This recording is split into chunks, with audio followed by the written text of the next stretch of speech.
আমরা যখন ঘুমিয়ে পড়ি তখন ঠিক কি হয়? আমাদের মস্তিষ্ক কি পুরোপুরি বিশ্রামে চলে যায় নাকি পর্দার আড়ালে চলতে থাকে এক বিশাল কর্মযজ্ঞ? চলুন আজ ডুব দেওয়া যাক ঘুমের সেই গভীর জগতে আর ঘুরে আসা যাক আমাদের মস্তিষ্কের ভেতরে চলতে থাকা সেই অবিশ্বাস্য রাতের কর্মশালা থেকে।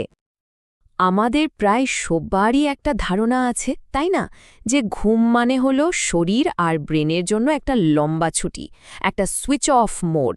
কিন্তু বিজ্ঞান যা বলছে তা শুনলে অবাক হতে হয়। গল্পটা আসলে একেবারেই অন্যরকম। সত্যিটা হলো, আমরা যখন ঘুমিয়ে পড়ি ঠিক তখনই আমাদের মস্তিষ্কের আসল খেলাটা শুরু হয়। যেন একদল অত্যন্ত দক্ষ কর্মী তাদের রাতের শিফটের জন্য এইমাত্র কাজে যোগ দিয়েছে। তো চলুন আর দেরি না করে ঢুকে পড়া যাক এই কর্মশালার ভেতরে। তো এই কর্মশালার প্রথম আর সবচেয়ে ব্যস্ত ডিপার্টমেন্ট হল এর আর্কাইভস আর আইটি সাপোর্ট। এখানে আমাদের সারাদিনের জমানো সমস্ত স্মৃতি আর তথ্য গোছানোর কাজটা চলে। দেখুন, সারাদিন আমরা যা কিছু শিখি বা অভিজ্ঞতা অর্জন করি তাতে আমাদের মস্তিষ্কের কোষ বা নিউরনগুলোর মধ্যে নতুন নতুন সংযোগ তৈরি হয়। এগুলোকে বলে সিনাপস। শেখার সাথে সাথে এই সংযোগগুলো আরও মজবুত হতে থাকে, কিন্তু এর একটা দামও দিতে হয়। মানে এই শক্তিশালী সংযোগগুলো অনেক বেশি শক্তি খরচ করে, মস্তিষ্কে বেশি জায়গা নেয়, আর একটা সময়ের পর নতুন কিছু শেখার ক্ষমতাকেই ব্লক করে দেয়। আর ঠিক এখানে এন্ট্রি নেয় আমাদের মস্তিষ্কের এক দারুণ আইটি ম্যানেজার, যার নাম HOMA1A। এটা একটা প্রোটিন। আমরা যতক্ষণ জেগে থাকি এটা জমতে থাকে, আর যেই আমরা ঘুমিয়ে পড়ি অমনি এটা সেই অতিরিক্ত শক্তিশালী হয়ে যাওয়া সংযোগগুলোতে ঢুকে সেগুলোকে একটু দুর্বল করে দেয়। ঠিক যেমন আমরা একটা কম্পিউটারে হার্ড ড্রাইভ ডিফ্র্যাক্ট করে জায়গা খালি করি। এর ফলেই পরের দিন সকালে আমাদের মস্তিষ্ক আবার নতুন করে শেখার জন্য একদম তরতাজা হয়ে ওঠে। কিন্তু ভাববেন না যে ঘুম শুধু একটা ডিলিট বাটন চেপে সব কিছু মুছে ফেলে। না, ওটা একজন অত্যন্ত দক্ষ আর্কাইভিস্টের মতো কাজ করে।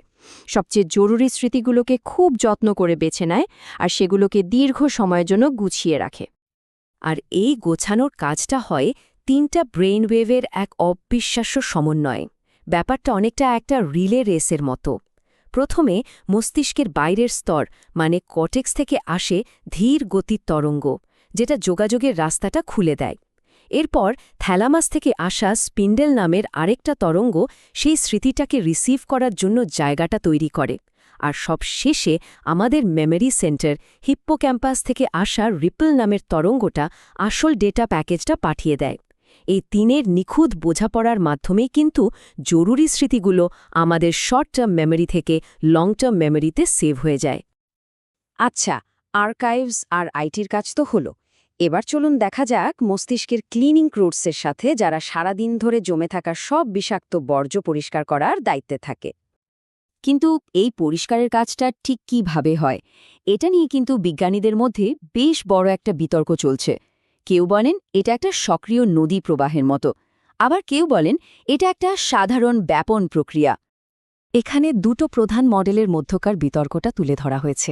একটা বেশ জনপ্রিয় মডেল বলছে ঘুমের সময় নাকি মস্তিষ্কের কোষগুলোর মাঝের ফাঁক বেড়ে যায়, আর সেরিব্রোস্পাইনাল ফ্লুইড নামের এক তরল ঠিক নদীর স্রোতের মতো করে সব বিষাক্ত বর্জ্য ধুয়ে নিয়ে চলে যায়।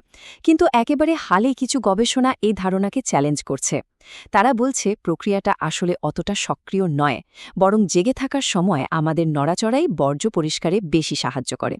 এই বিতর্কটা কিন্তু খুবই গুরুত্বপূর্ণ, কারণ এর ওপরই নির্ভর করছে আলজাইমারের মতো রোগের ভবিষ্যৎ চিকিৎসা। তবে এই বিতর্ক যাই হোক না কেন, একটা ব্যাপারে প্রায় সব বিজ্ঞানী একমত, আর সেটা হলো আলজাইমার রোগের জন্য দায়ী অ্যামাইলয়েডের মতো বড় আর বিষাক্ত প্রোটিনগুলো পরিষ্কার করার জন্য গভীর ঘুমটা ভীষণভাবে জরুরি। পদ্ধতি নিয়ে তর্ক থাকতেই পারে, কিন্তু কাজটা যে ঘুমের সময় সবচেয়ে ভালোভাবে হয় তাতে কোনো সন্দেহ নেই। মস্তিষ্কের কাজ শুধু ডেটা ম্যানেজমেন্ট আর ক্লিনিংয়ে শেষ নয়। ঘুমের সময় সে কিন্তু পুরো শরীরের হরমোন সিস্টেমের সিইওর ভূমিকা পালন করে। চলুন সেই অফিসে একবার ঢু মারা যাক। এই চার্টটা একবার দেখুন। গভীর ঘুমের সময় আমাদের শরীর প্রচুর পরিমাণে গ্রোথ হরমোন তৈরি করে। এই হরমোনই কিন্তু আমাদের শরীরের কোষ মেরামত করে আর পেশি তৈরি করতে সাহায্য করে। মানে যারা জিমে যান তাদের জন্য এটা দারুণ একটা তথ্য। আসল মাসল বিল্ডিংটা কিন্তু ঘুমের মধ্যেই হয়।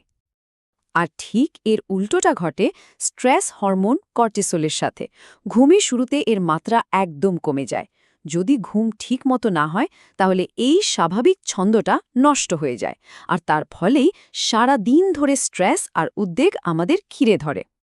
শুধু তাই না, আমাদের খিদে পাবে কিনা সেটাও কিন্তু ঘুমই ঠিক করে দেয়। ঘুম কম হলে লেপটিন, মানে যে হরমোন আমাদের বলে পেট ভরে গেছে, সেটার পরিমাণ কমে যায়। আর গ্রেলিন, যেটা আমাদের খিদে বাড়ায়, সেটার পরিমাণ বেড়ে যায়। এর সোজা মানে হল কম ঘুম মানেই বেশি খিদে আর বেশি খাওয়ার প্রবণতা। চলুন আমাদের এই সফরের একেবারে শেষ পর্যায়ে যাওয়া যাক, এমন একটা ডিপার্টমেন্টে যেটা হয়তো ঘুমের সবচেয়ে আশ্চর্য আর গভীর কাজটা করে: আমাদের আবেগকে নিয়ন্ত্রণ করা এবং মানসিক ক্ষত সারানো। আমরা যখন স্বপ্ন দেখি, মানে আরইএম ঘুমের পর্যায়ে থাকি, তখন দিনের বেলার বিভিন্ন আবেগঘন ঘটনা, বিশেষ করে কষ্টকর স্মৃতিগুলো মস্তিষ্কে অনেকটা সিনেমার মতো করে আবার চালানো হয়। কিন্তু, আর এই কিন্তুটাই আসল, এই রিপ্লেটা হয় এমন এক রাসায়নিক পরিবেশে যেটা সম্পূর্ণ নিরাপদ আর স্ট্রেসমুক্ত।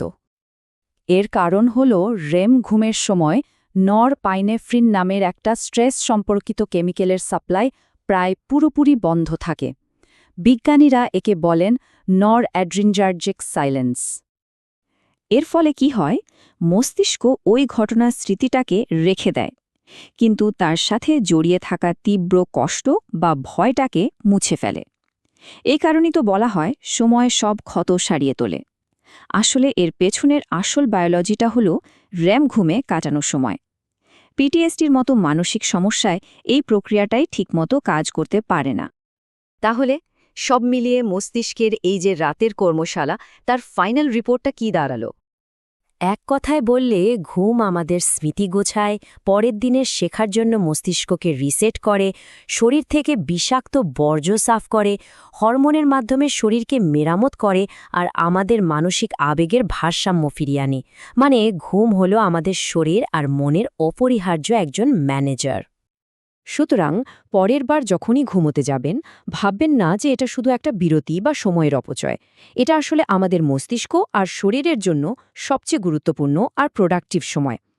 আসল প্রশ্নটা কিন্তু এটা নয় যে আমরা কেন ঘুমাই। আসল প্রশ্ন হলো, ঘুম ছাড়া আমাদের পক্ষে কি এক মুহূর্ত চলা সম্ভব ছিল?